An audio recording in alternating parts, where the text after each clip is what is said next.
accommodation of distressed overseas Filipino workers, to wit, distressed OFWs subject to guidelines issued by the Overseas Welfare Workers Administration or OWA in coordination with the Department of Foreign Affairs, Department of Tourism, and the Department of Health.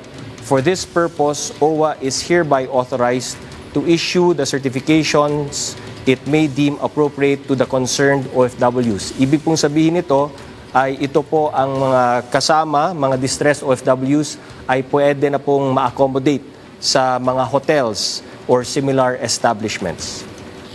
Paragraph D of IATF Resolution Number 12, Series of 2020 is hereby repealed. The guidelines relative to inbound travelers and the issuance of visas shall be as follows. Letter A. Visa issuance to all foreign nationals is suspended with immediate effect.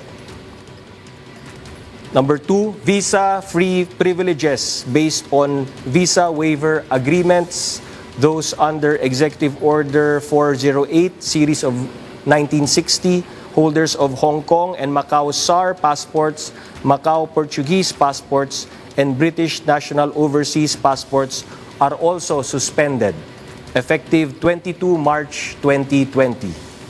Foreign spouses and children of Filipinos are exempted from the above suspension.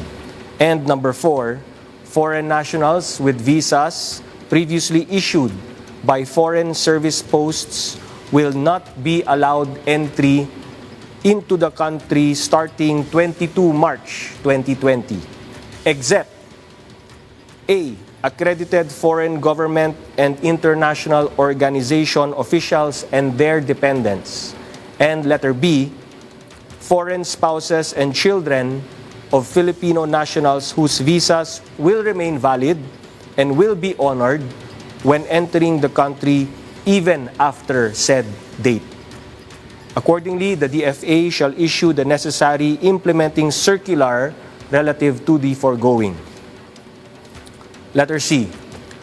To avert any threat of shortage of basic food, essential hygienic products, and medical products, the IATF reaffirms its earlier resolution to ensure the unimpeded movement of all types of cargo, food and non-food, and allow the passage of personnel of business establishments permitted to operate during the enhanced community quarantine, subject to the presentation of proof of employment and residence.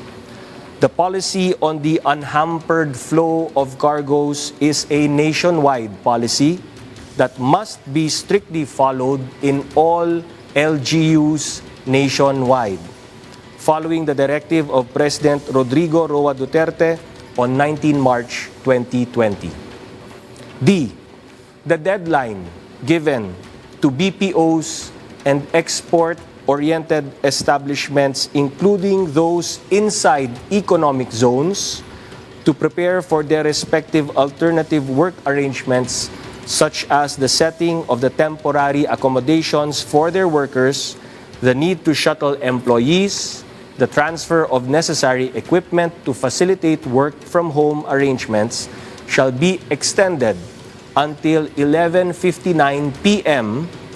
of 22 March 2020. Letter E. The period for the issuance of the IATF accredited IDs is hereby extended until 26 March 2020. Accordingly, holders of bona fide IDs issued by exempted establishments or offices shall continue to be honored by law enforcement agencies so as to exempt the bearers thereof from the strict home quarantine requirements. Letter F. Exemptions to the implementation of enhanced community quarantine previously granted to employees of media establishments are hereby extended until 26 March 2020, provided that the number of exempted employees shall be limited to 50% of their total permanent staff complement as registered under the Department of Labor and Employment, provided further that such maximum limit includes reporters and other field employees as may be accredited by the PCOO, provided further that such maximum will be subject to regular assessment and review by the IATF. Letter G. Paragraph D of Resolution number 13 is hereby amended to read as follows. Quote, D. The IATF hereby organizes the response cluster and incident management team at the national, regional, and local levels. The Department of Health shall be the overall lead for the response clusters, while the Department of Interior and Local Government will be the overall lead for the incident management teams. The national IATF, response clusters, and IMT will locate their headquarters at the AFP Commissioned Officers Clubhouse, Camp General Emilio Aguinaldo, Quezon City. Moreover, the regional interagency task groups for the management of emerging infectious diseases are hereby organized in all regions, headed by the regional directors of the Department of Health. Letter H. All LGUs must first coordinate with the Department of Health prior to acquiring, purchasing, or utilizing testing kits within their respective territorial jurisdictions. Letter I. Further, pursuant to the authority granted to the IATF under Memorandum dated 16 March 2020 issued by the Office of the Executive Secretary, the following amendments or modifications to existing guidelines on enhanced community quarantine are hereby adopted. Number 1, providing exemptions from the implementation of the enhanced community quarantine to the following persons, but with strict compliance to skeleton workforce arrangement and strict social distancing. Letter A, members of Congress and their chiefs of staff. Letter B, secretaries, undersecretaries, assistant secretaries, and bureau directors of the different government agencies under the executive branch. Letter C, ombudsman and his deputy ombudsman. Letter D, justices of the Supreme Court, Court of Appeals, Court of Tax Appeals, and the Sandigan Bayan, as well as their respective skeleton workforces. Letter E, judges of regional, metropolitan, and municipal circuit trial courts and prosecutors, as well as their respective skeleton workforce. And letter F, local chief executives. The close-in staff necessary to or connected to the movement of the above enumerated are likewise granted the exemption. G, at most 3 personnel operating cargo vehicles and delivery service vehicles for food, drinking water, medicine, and other basic necessities with or without load.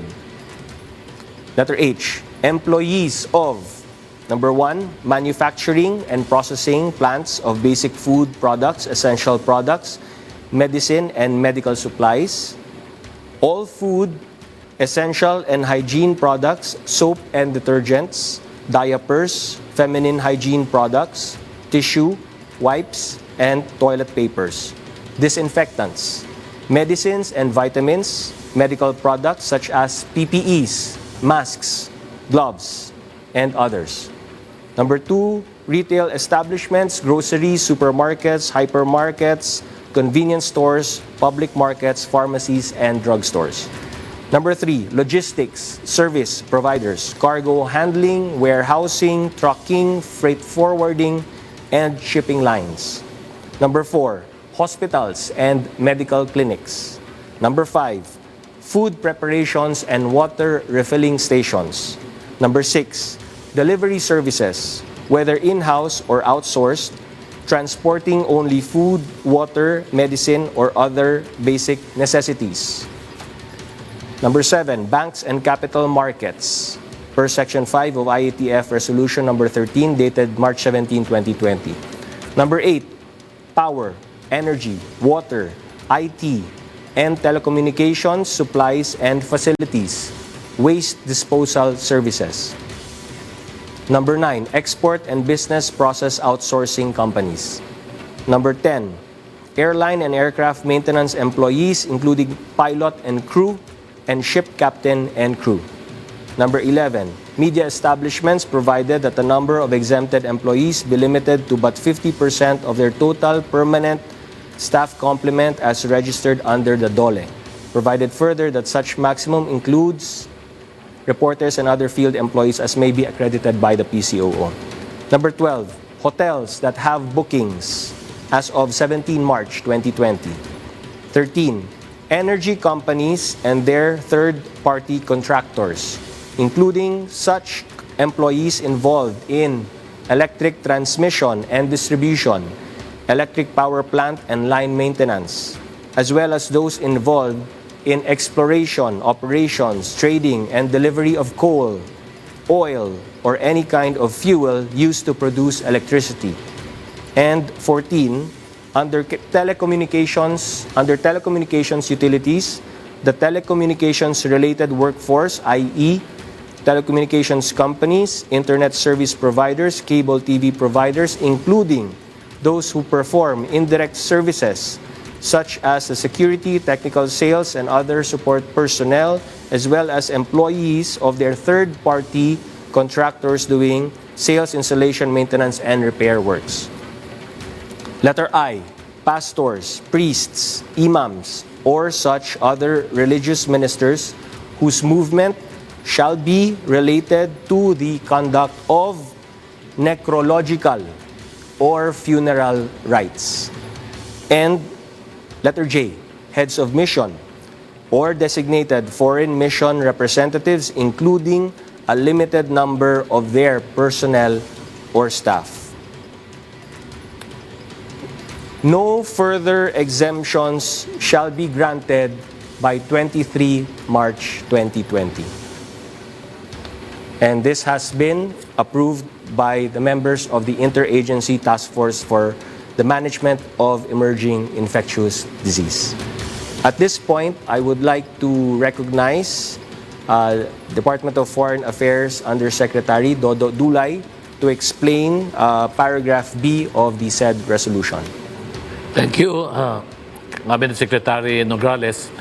Lilinawin lang po namin na ngayon pong araw na to, simula po sa araw na to, yung pong mga turista at dayuhan na nasa labas pa po ng bansa ay hindi na po maaaring makapasok sapagkat sila po ay hindi na po bibigyan ng visa. Para naman po sa mga dayuhan na nasa labas pa rin po ng bansa at may hinahawakan na pong visa, hindi rin po sila papayagang makapasok sa ating bansa hanggang hindi po natatapos ang Enhanced Community Quarantine. Dalawa lang po ang exemption dito sa patakarang ito. Yung pong mga diplomats ng iba't ibang bansa at mga miyembro po ng international organizations tulad ng United Nations, World Health Organization, Asian Development Bank, at yung pong mga nabigyan po ng accreditation po ng ating bansa. At yung pong mga asawa at anak ng mga Pilipino kahit sila po ay dayuhan. Linilinaw lang po namin para po sa mga turista at dayuhan na nasa Pilipinas na at pati na rin po mga expatriates na nagtatrabaho po at nasa Pilipinas na hindi po sila sakop ng patakaran na ito at maaari po silang manatili dito sa ating bansa. Yun lang po ang binibigay pong exemption sa ngayon at ang DFA po ay nagbigay na po ng mga patakaran sa mga diplomatic missions po natin dito para ipatupad po yung exemption na yan. Ang mga Pilipino naman po na kahit saan pagtipo ng bansa ngayon ay maaari pong umuwi ng bansa kahit ano pong oras. Yan po ay alinsunod sa pangako po at utos ng ating Pangulo at na rin po ni Secretary Teodoro Locsin ng Department of Foreign Affairs. Maraming salamat po. Thank you, Cabinet Secretary. Maraming salamat, Yusek. Mga kababayan, we appeal for your patience and calm as we and the whole world face an unprecedented crisis, one that can be overcome if all of us focus at the singular task at hand, saving each other's lives. Mga kababayan, sana sa susunod na araw, huwag po nating kalimutan, bahay muna, buhay muna. At pong tandaan ang mariing paalala ni Pangulong Duterte, kung magkanya-kanya po tayo, hindi tayo magtatagumpay. Together we can beat COVID-19. Together we heal as one. Maraming salamat po and God bless us all.